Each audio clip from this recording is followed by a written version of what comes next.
आपने इतने अच्छे शब्दों में मेरे बारे में बताया, मैं बहुत धन्यवाद देता हूं। मैं एक संशोधन बताना चाहूँगा सर, ये डिपार्टमेंटल एग्ज़ाम नहीं था, ये डायरेक्ट एग्ज़ाम था। Direct very good very good. Departmental exam departmental exam आपका डिपार्टमेंट के थ्रू होता है, और ये जो था डायरेक्ट एग्ज़ाम था जिसमें सीधी भर्ती होती है। और ये ईश्वर की कृपा, बड़ों का आशीर्वाद और साथ ही साथ हमारे परिजनों और मित्रों की शुभकामनाओं के साथ साथ आपका परिश्रम भी इसमें शामिल होता है। मैंने जहाँ जहाँ पढ़ा रहा था वहाँ चर्चा किया था बच्चों से कि किस तरीके से आप एक कदम अगर आगे बढ़ाते हैं तो करोड़ों लाखों लोगों से आगे निकल जाते हैं, क्योंकि दुनिया में आलसी व्यक्तियों की कोई भी कमी नहीं है। तो आप बिल्कुल, आपके अंदर क्षमता है, आपके अंदर सामर्थ्य है, आपके अंदर ऊर्जा है। आप उस उम्र में हैं जहां आपको केवल और केवल पढ़ाई के अलावा और कुछ दिया ही नहीं गया है जिम्मेदारी। जब जिम्मेदारी सर पे आती है तो बाकी सारी चीजें पीछे छूट जाती हैं। आपको अन्य चीजों के बारे में चिंता करनी पड़ती है।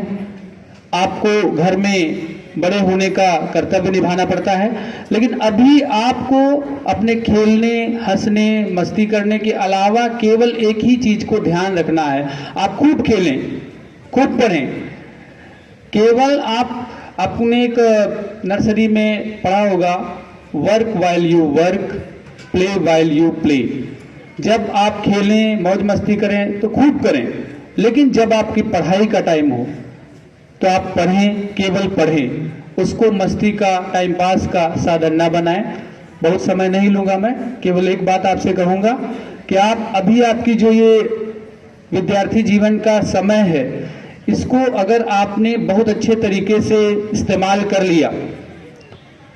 एक एग्जाम्पल के द्वारा मैं बताना चाहूंगा, जैसे बैंक में हम पैसे जमा करते हैं, तो अगर हम मान लीजिए आज की डेट में 1 लाख रुपए जमा कर देते हैं, आज के 10 साल बाद उसे निकालेंगे तो शायद वो 2 लाख 2.5 लाख होके हमें मिलेगा। लेकिन सोचिए अगर वो पैसा हम पहले ही खर्च कर दें तो फिर हमें 10 साल बाद कुछ भी नहीं मिलेगा।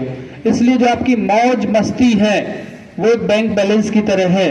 अगर आपने सारा कुछ अभी उड़ा दिया इसी समय, तो आप विद्यार्थी जीवन के बाद आपके पास पढ़ाई के समय भी आपने मौज मस्ती कर ली, कुछ भी नहीं बचेगा। और आपने मौज मस्ती के साथ पढ़ाई भी की, मेहनत भी की, तो आप जैसे ही विद्यार्थी जीवन को पार करेंगे आपके पास अच्छी नौकरी होगी, अच्छा व्यवसाय होगा, और तब आपके पास समय भी होगा, धन भी होगा, और आप बहुत अच्छे तरीके से जिंदगी को आप बिता सकते हैं, एंजॉय कर सकते हैं। तो अंत में मैं 2-4 लाइनों के साथ आपको एक संदेश देते हुए विदा लेना चाहूंगा।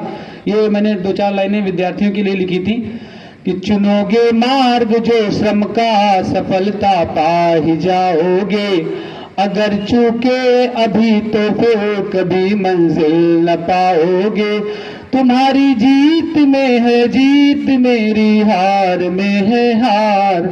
मुझे विश्वास है मेरे लिए तुम जीत जाओगे। मुझे विश्वास है मेरे लिए तुम जीत जाओगे। बहुत बहुत धन्यवाद।